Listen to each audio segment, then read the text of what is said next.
क्या आपने कभी किसी बच्चे की आंखों में वो गहराई देखी है जो उसकी उम्र से कहीं आगे की लगे, जैसे उसकी पुतलियों में जन्मों का अनुभव ठहरा हो, जैसे उसने इस धरती पर कदम रखने से पहले ही जीवन और मृत्यु के रहस्य देख लिए हों। कभी कभी वे आंखें ऐसी लगती हैं जैसे उनमें कोई अनकहा सत्य छुपा हो जिसे वह बोल नहीं सकता, पर आप महसूस कर सकते हैं। या फिर क्या आपने कभी किसी स्थान पर जाकर अचानक यह महसूस किया है, मैं यहां पहले भी आ चुका हूं। एक गली, एक दरवाजा, किसी मंदिर की सीढ़ियां या किसी प्राचीन घंटा घड़ियाल की गूंज, जिसकी लहर आपके भीतर गहराई में छुपी किसी स्मृति को छू लेती है। यह एहसास इतना तीव्र होता है कि कुछ क्षण के लिए आप भूल जाते हैं कि आप वर्तमान में हैं। लगता है जैसे यह क्षण पहले भी जिया जा चुका है। क्या आपने कभी सोचा है, क्या हर आत्मा को दूसरा जन्म मिलता है? क्या मृत्यु के बाद हम सब वापस इसी धरती पर आते हैं, या कुछ आत्माएं हमेशा के लिए लुप्त हो जाती हैं? यह सवाल केवल जिज्ञासा का नहीं, बल्कि हमारी आत्मा की अंतिम यात्रा का है। और इसका उत्तर हमारे प्राचीन शास्त्रों गरुड़ पुराण, भगवद गीता और शिव पुराण में छुपा हुआ है। गरुड़ पुराण में यमराज और गरुड़ जी के बीच संवाद आता है, जहां यमराज स्पष्ट कहते हैं, हे गरुड़, जीवात्मा अपने कर्मों के अनुसार ही अगला शरीर धारण करती है। जब तक उसके पाप पुण्य का लेखा जोखा समाप्त नहीं होता, वह जन्म मृत्यु के चक्र से मुक्त नहीं हो सकती। यह वाक्य अपने आप में एक उद्घोषणा है कि पुनर्जन्म कोई कल्पना नहीं, बल्कि एक निश्चित सत्य है। लेकिन यह सभी के लिए समान नहीं होता। मृत्यु के क्षण से ही आत्मा की यात्रा शुरू होती है। शरीर पंचतत्व में विलीन हो जाता है, लेकिन आत्मा जो न जन्म लेती है, न मरती है, अपनी अगली मंजिल की ओर बढ़ती है।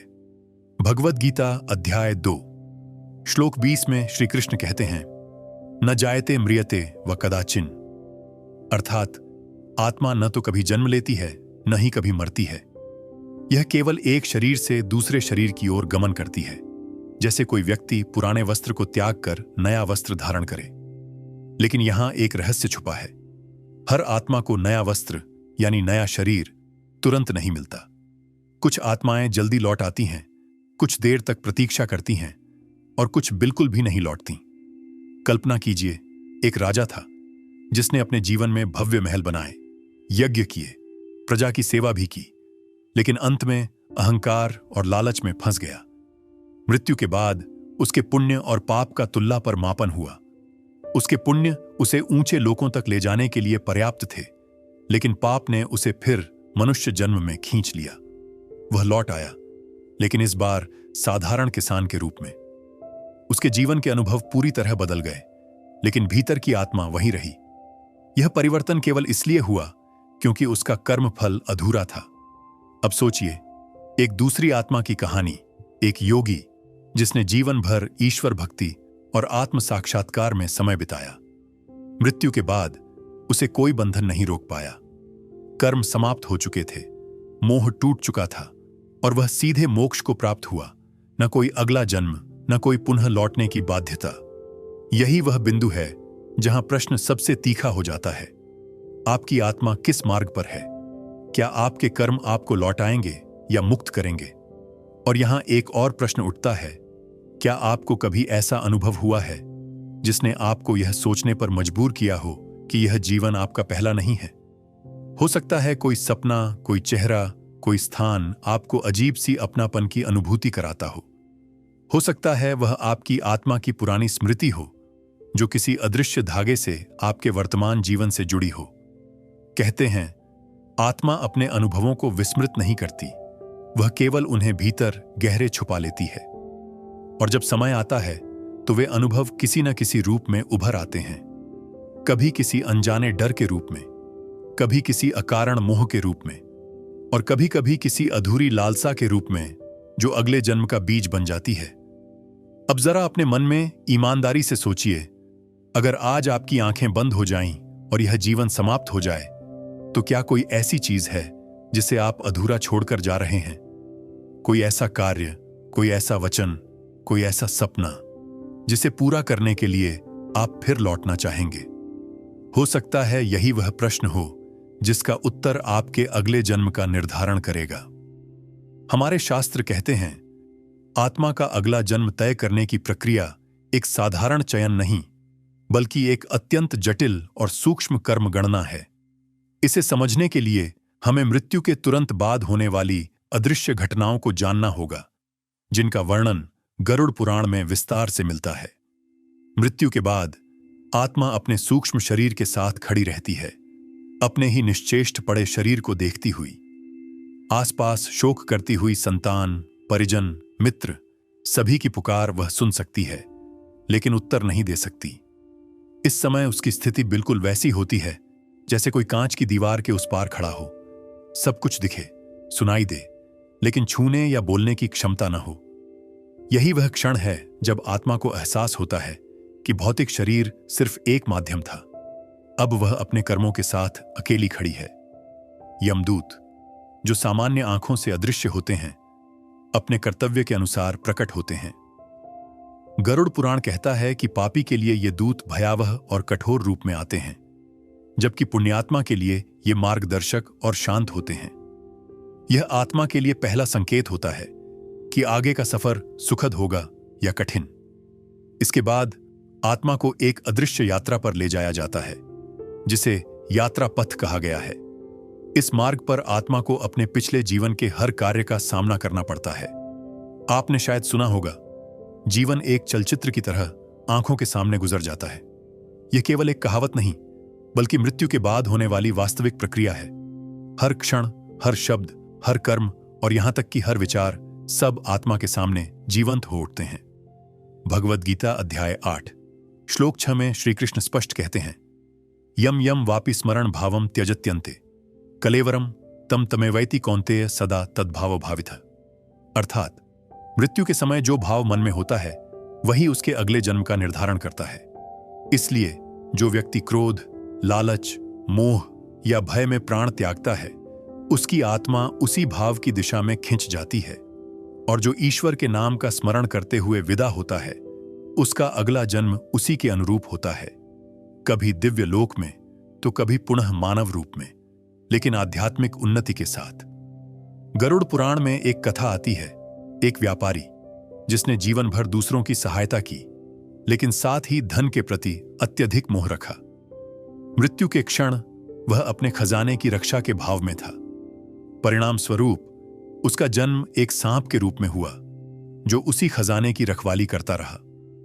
यह कहानी हमें यह सिखाती है कि मृत्यु के क्षण का भाव, चाहे जीवन के पुण्य कितने भी हों, अगले जन्म का मार्ग मोड़ सकता है।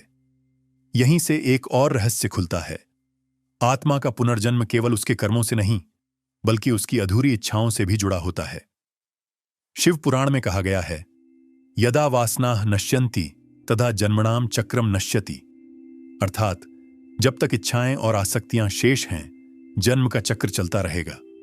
तो अब प्रश्न यह है, क्या आपके भीतर ऐसी कोई गहरी चाह है जो आपको पुनः इस धरती पर खींच लाएगी? क्योंकि मृत्यु अंत नहीं, बल्कि एक नए प्रारंभ का द्वार है, और उस द्वार से गुजरते समय आपके भीतर का प्रत्येक भाव और हर कर्म आपके अगले जन्म का बीज बन जाता है।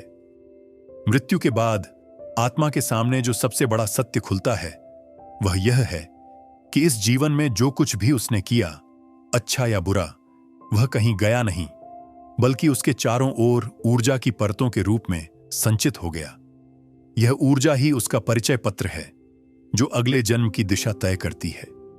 गरुड़ पुराण में बताया गया है कि यमराज के दरबार में पहुंचने से पहले आत्मा को चित्रगुप्त के सामने प्रस्तुत किया जाता है। चित्रगुप्त, जो हर जीव के कर्मों का अदृश्य लेखा जोखा रखते हैं, आत्मा को उसके कर्मों का आईना दिखाते हैं। यहां कोई बहाना नहीं चलता, कोई छल नहीं चलता, क्योंकि यह लेखा जोखा केवल बाहरी कर्मों का नहीं, बल्कि उन कर्मों के पीछे के इरादों का भी होता है। कल्पना कीजिए, आपने किसी की मदद की, लेकिन भीतर अहंकार था कि मैं कितना दानी हूं। वह अहंकार आपके पुण्य को कम कर देता है। वहीं अगर आपने किसी को बिना दिखावे, बिना लाभ की इच्छा के सहायता दी, तो वह आपके पुण्य को और अधिक चमका देता है। यही सूक्ष्म फर्क आत्मा के अगले सफर में भारी परिवर्तन ला सकता है। चित्रगुप्त के सामने आत्मा अपने ही कर्मों का साक्षी बनती है। अच्छे कर्मों के दृश्य उसे प्रसन्नता देते हैं, जबकि बुरे कर्मों की स्मृति उसे पीड़ा पहुंचाती है। यह पीड़ा केवल मानसिक नहीं होती, आत्मा इसे एक वास्तविक कंपन, एक भारी बोझ के रूप में महसूस करती है। इसके बाद आता है निर्णय का क्षण। यहां आत्मा को बताया जाता है कि उसे अगले जन्म में कहां और किस रूप में जाना होगा। यह निर्णय 3 मुख्य आधारों पर लिया जाता है। कर्म फल, आपने जो बोया है वही काटेंगे। अधूरी इच्छाएं, जो वासनाएं शेष हैं, वे अगले जन्म का बीज बनती हैं। आध्यात्मिक प्रगति, आपने ईश्वर, धर्म और आत्म साक्षात्कार के मार्ग में कितनी दूरी तय की है। भगवद गीता अध्याय 6 श्लोक 41 और 42 में श्री कृष्ण कहते हैं, शुचिनाम श्रीमताम गेहे योग भ्रष्टो भिजायते।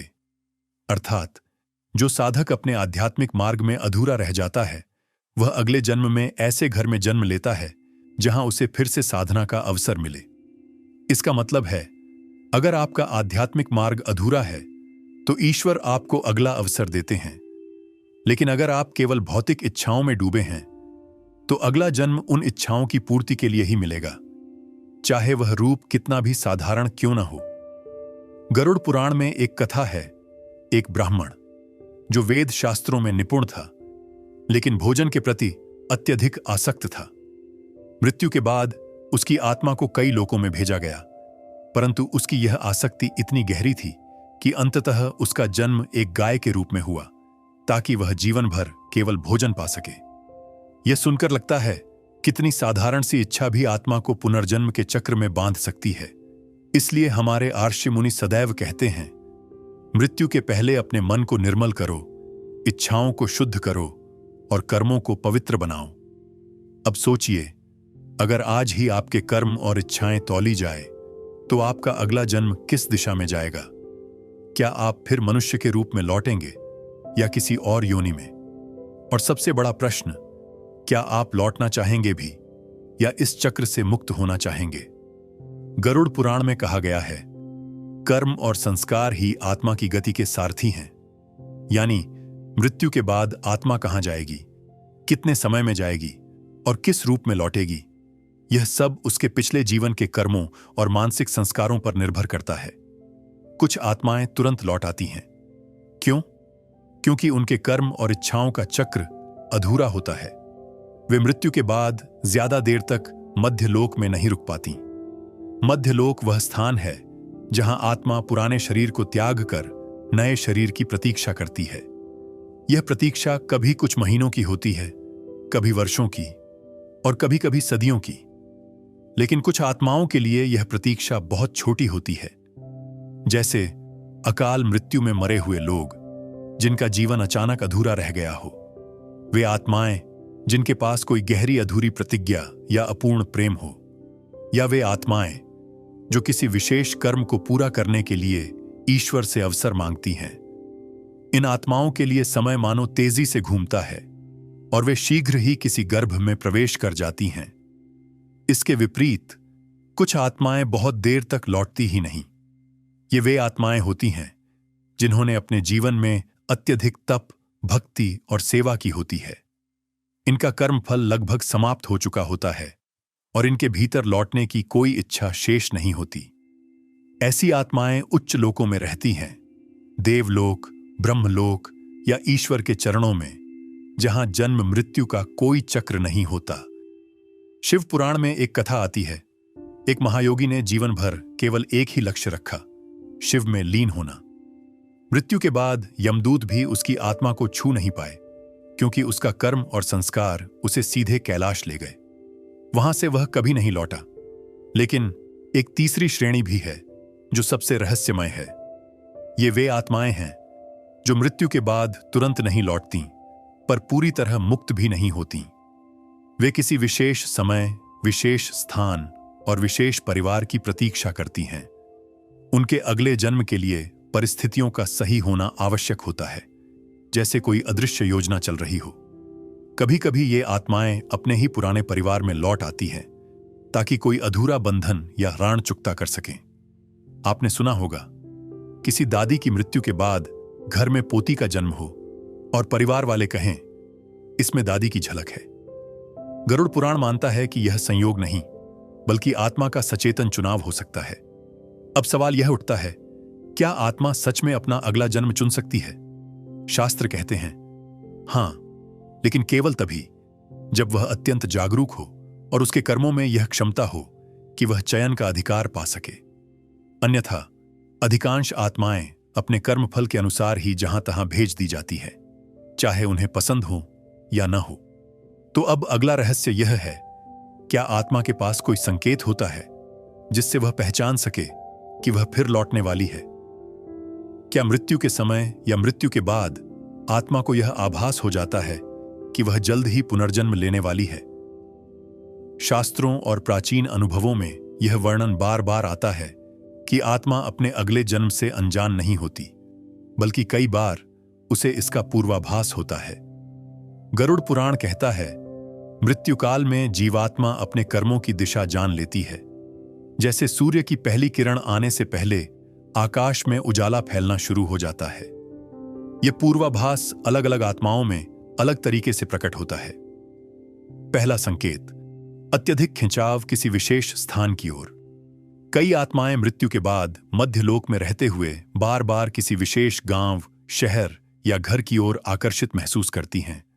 उन्हें वहां के दृश्य, गंध या आवाजें अनजाने में खींचने लगती हैं।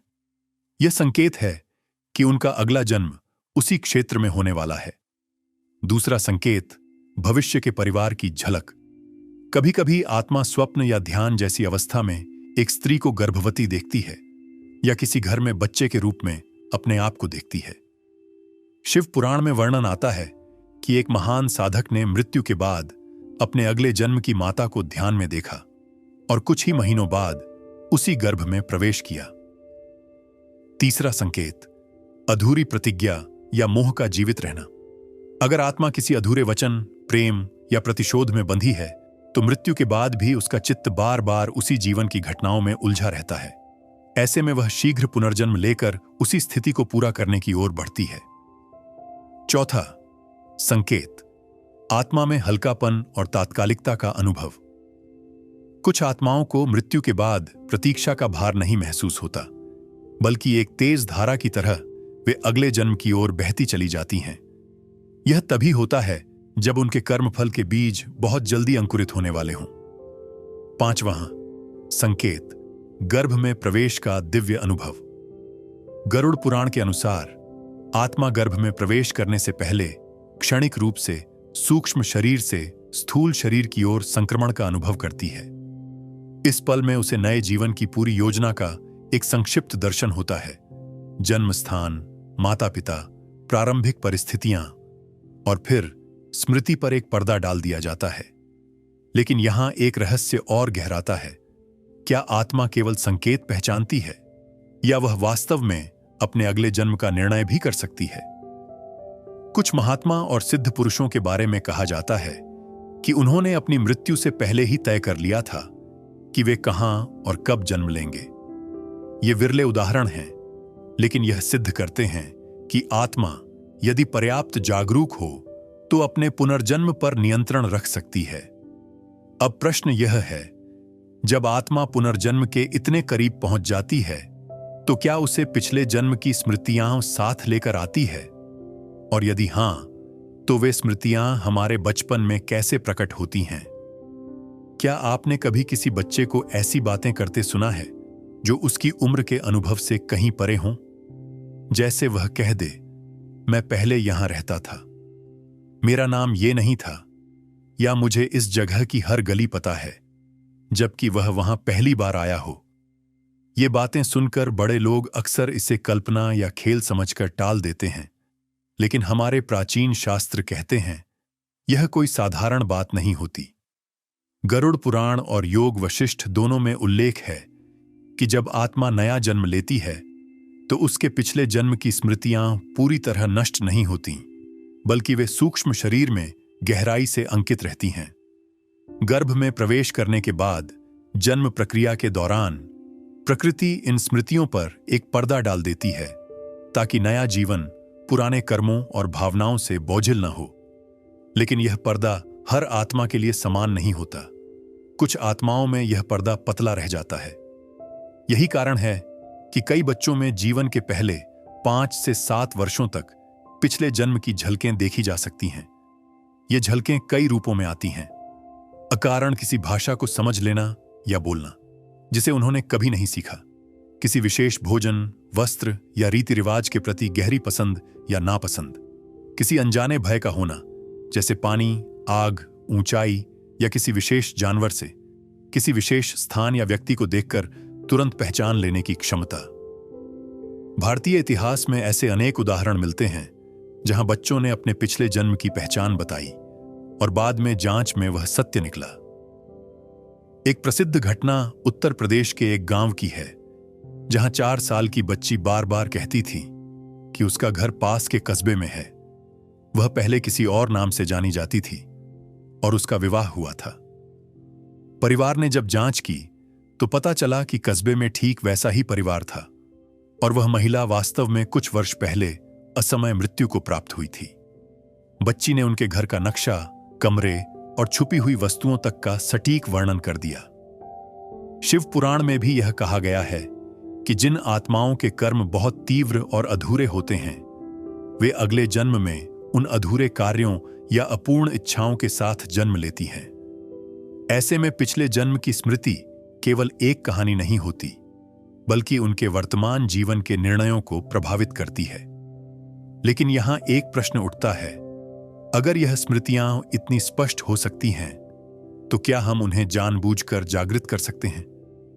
क्या यह संभव है कि हम अपने पिछले जन्म की सच्चाई को खोजकर वर्तमान जीवन के रहस्यों को सुलझा लें? पिछले जन्म की स्मृतियां सामान्यतः हमारे चेतन मन की पहुंच से बाहर रहती हैं। यह ठीक वैसा ही है जैसे किसी गहरे कुएं में पानी हो जो सतह से दिखाई नहीं देता लेकिन भीतर मौजूद रहता है। फिर भी कुछ विशेष परिस्थितियां इस पानी को हिला देती हैं और स्मृतियों के बुलबुले सतह पर आने लगते हैं। पहली परिस्थिति, अत्यधिक भावनात्मक आघात। कभी कभी अचानक हुए हादसे, किसी प्रियजन का खो जाना या गहरी पीड़ा आत्मा के भीतर छुपी हुई पुरानी छवियों को सक्रिय कर देती है। ऐसे क्षणों में व्यक्ति बिना कारण किसी दृश्य, गंध या ध्वनि को पहचानने लगता है जो उसके वर्तमान जीवन से जुड़ा नहीं होता। दूसरी परिस्थिति, गहन ध्यान या साधना। शिव पुराण में वर्णित है कि जब साधक ध्यान में इतनी गहराई तक उतर जाता है कि उसका मन और शरीर लगभग स्थिर हो जाते हैं, तब सूक्ष्म शरीर में संग्रहित पिछले जन्म के संस्कार प्रकट होने लगते हैं। यह कोई रहस्यमयी चमत्कार नहीं, बल्कि आत्मा के संग्रहालय के द्वार खुलने जैसा है। इस अवस्था में साधक कभी कभी अपने ही पिछले जीवन का साक्षात अनुभव करता है, जैसे वह कोई फिल्म देख रहा हो, लेकिन यह फिल्म वास्तविक होती है। तीसरी परिस्थिति, विशेष स्थलों पर जाना। कई बार कोई प्राचीन मंदिर, कोई पुराना गांव या किसी युद्धभूमि जैसी जगह पर पहुंचते ही व्यक्ति को ऐसा महसूस होता है जैसे वह पहले भी यहां रहा हो। गरुड़ पुराण के अनुसार कुछ स्थान आत्मा के साथ इतने गहरे कर्मबंध से जुड़े होते हैं कि वहां जाते ही स्मृति के द्वार खुलने लगते हैं। चौथी परिस्थिति, सपनों के माध्यम से। कभी कभी आत्मा रात के समय जब चेतन मन सो रहा होता है तब अपने अतीत की झलक हमें दिखाती है। ये सपने साधारण नहीं होते। इनमें अक्सर स्पष्ट चेहरे, संवाद और घटनाएं होती हैं जो किसी कल्पना से अधिक वास्तविक लगती हैं। ऐसे सपनों के बाद व्यक्ति का मन कई दिनों तक विचलित या उलझन में रह सकता है। पांचवीं परिस्थिति, कर्मों का अधूरा होना। यदि पिछले जन्म में आत्मा ने कोई अधूरा वचन, अधूरा प्रेम या कोई अपूर्ण कार्य छोड़ा हो, तो वर्तमान जन्म में उसी परिस्थिति या व्यक्ति के साथ उसका सामना होना तय होता है। ऐसे समय में पुरानी स्मृति भीतर से सिर उठाती है, भले ही व्यक्ति उसे शब्दों में व्यक्त न कर पाए। ये सभी परिस्थितियां हमें यह बताती हैं कि आत्मा कोई खाली पन्ना लेकर नया जन्म नहीं लेती। वह अपने साथ पिछले अनुभवों की एक पूरी पुस्तक लेकर आती है। बस वह पुस्तक वर्तमान जीवन में बंद रहती है और समय समय पर उसके पन्ने अपने आप खुलते हैं। गरुड़ पुराण में एक अत्यंत रोचक सिद्धांत मिलता है। आत्मा के पुनर्जन्म की गति और समय उसके कर्म, इच्छाओं और बंधनों पर निर्भर करते हैं। यह ऐसा नहीं है कि मृत्यु के बाद हर आत्मा एक ही मार्ग और समय से गुजरती है। हर आत्मा की यात्रा उतनी ही अनोखी होती है जितनी उसकी पहचान। कुछ आत्माएं मृत्यु के तुरंत बाद नया जन्म इसलिए लेती हैं क्योंकि उनके कर्म बंधन अधूरे रह जाते हैं। उदाहरण के लिए, एक मां जिसने अपने बच्चे की असमय मृत्यु देखी हो और उसी दर्द में वह स्वयं भी इस दुनिया से विदा हो जाए, उसकी आत्मा में वह मातृत्व की अधूरी पुकार इतनी प्रबल होती है कि वह अगले ही जन्म में पुनः उसी आत्मा के पास लौटना चाहती है, चाहे परिस्थितियां कैसी भी हों। ऐसी आत्माएं बहुत जल्दी पुनर्जन्म ग्रहण करती हैं, कभी कभी तो कुछ ही महीनों में। दूसरी ओर, कुछ आत्माएं जन्म लेने में वर्षों या सदियों तक प्रतीक्षा करती हैं। इसका एक कारण यह है कि उनके अगले जन्म के लिए उपयुक्त परिस्थितियां अभी बनी नहीं होती। भगवद गीता के अनुसार प्रत्येक आत्मा के पुनर्जन्म का समय और स्थान ईश्वर की योजना के अंतर्गत तय होता है। जब तक वह समय नहीं आता, आत्मा सूक्ष्म लोकों में रहती है। वह वहां अपने पिछले जन्म के अनुभवों की समीक्षा करती है, सीखती है और अगले जीवन के लिए तैयार होती है। शिव पुराण एक और कारण बताता है, मुक्ति के करीब पहुंची आत्माएं। ऐसी आत्माएं जिनके अधिकांश कर्म समाप्त हो चुके होते हैं, पुनर्जन्म लेने में हिचकिचाती हैं। वे चाहती हैं कि उनका अगला जन्म अंतिम हो, जिसमें वे पूरी तरह से मोक्ष प्राप्त कर सकें। इसलिए वे उस विशेष समय और परिवार का चयन करती हैं जो उनके अंतिम आध्यात्मिक सफर के लिए सबसे अनुकूल हो। इसके विपरीत, कुछ आत्माएं, विशेषकर वे जो जीवन में आसक्ति, लालच या बदले की भावना में फंसी हों, अत्यधिक तेजी से नया शरीर धारण करती हैं। उनकी इच्छाएं इतनी तीव्र होती हैं कि वे प्रतीक्षा नहीं कर पाती।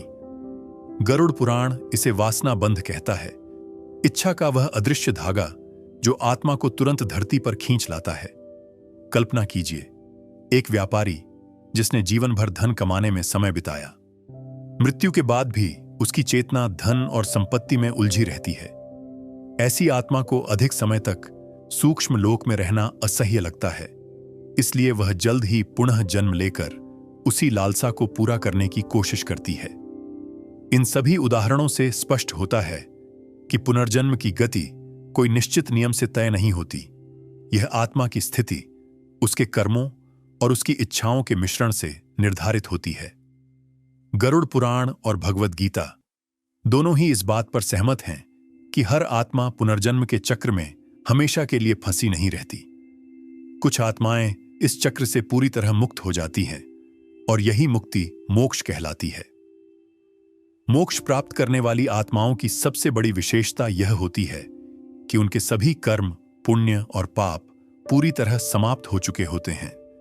उन पर कोई बंधन नहीं रहता, कोई अधूरा वचन नहीं, कोई अधूरी इच्छा नहीं। उनका मन पूर्णतः शांत और ईश्वर में लीन हो चुका होता है। भगवद गीता अध्याय 15 श्लोक 6 में भगवान श्री कृष्ण कहते हैं, न तद्भासयते सूर्यो न शशांको न पावकः यद्गत्वा न निवृतन्ते तद्धाम परमम मम। अर्थात, जहां पहुंचने के बाद जीव कभी वापस नहीं लौटता, वही मेरा परम धाम है। ऐसी आत्माएं मृत्यु के बाद सीधे उस परम धाम की ओर प्रस्थान करती हैं, जहां न जन्म है, न मृत्यु, न दुख, न मोह। वहां केवल शुद्ध चेतना, दिव्य आनंद और अनंत शांति का अनुभव होता है। शिव पुराण में मोक्ष की एक और अवस्था का वर्णन मिलता है, शिवलोक की प्राप्ति। यह वह अवस्था है जहां आत्मा स्वयं को शिव के साथ एकाकार अनुभव करती है। वह जान लेती है कि वह अलग अस्तित्व नहीं, बल्कि उसी अनंत चेतना का अंश है। कुछ आत्माएं, विशेषकर महान आर्ष, योगी और भक्त, अपने जीवन में ही मोक्ष की अवस्था प्राप्त कर लेते हैं। उनके लिए मृत्यु केवल एक शरीर त्यागने की प्रक्रिया रह जाती है। जैसे कोई पुराना वस्त्र उतारकर स्वच्छ वस्त्र धारण कर ले, वैसे ही वे शरीर छोड़कर सीधे परम सत्य में लीन हो जाते हैं।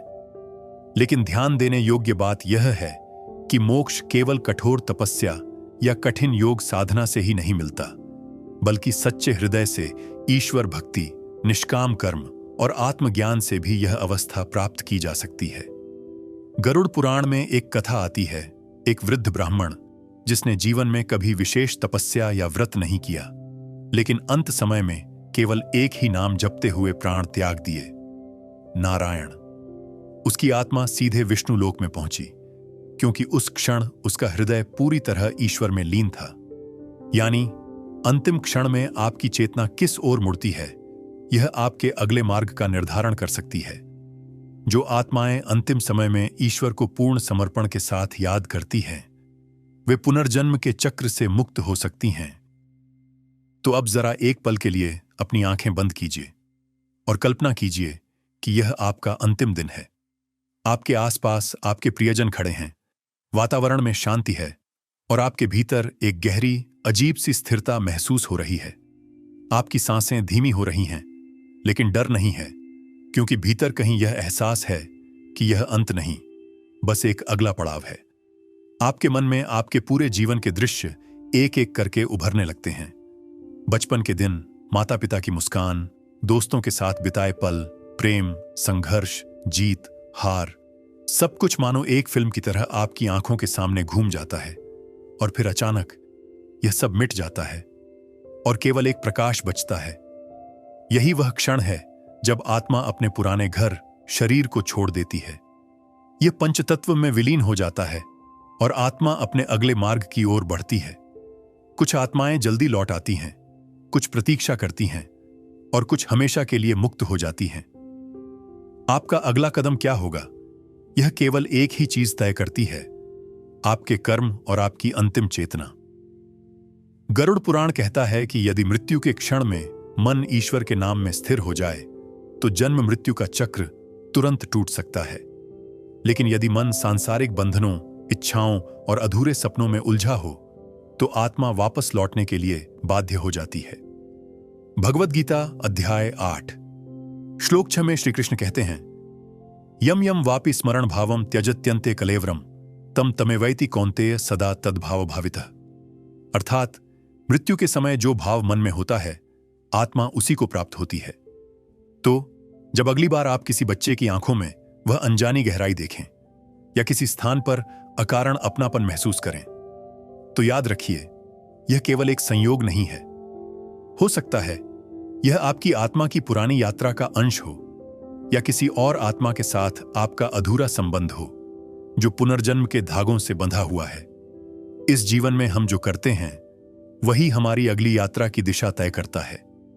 और अगर आप चाहते हैं कि यह यात्रा इस धरती के चक्र से आगे बढ़कर परम शांति तक पहुंचे, तो आज से ही अपने कर्म, अपने विचार और अपनी चेतना को पवित्र बनाइए, क्योंकि मृत्यु कोई अंत नहीं, यह बस उस कहानी का अगला अध्याय है जो आपकी आत्मा युगों से लिख रही है।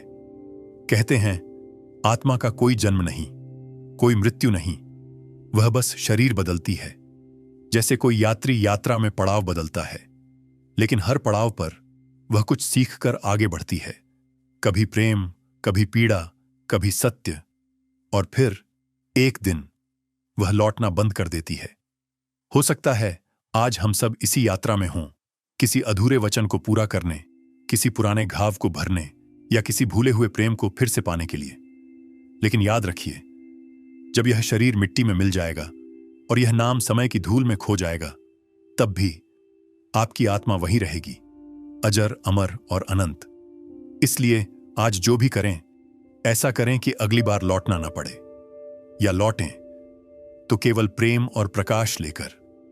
अगर यह ज्ञान आपके हृदय को छू गया हो तो आत्मा रहस्य परिवार से जुड़ जाइए, ताकि हम मिलकर आत्मा के इन अनकहे रहस्यों को और गहराई से समझ सकें।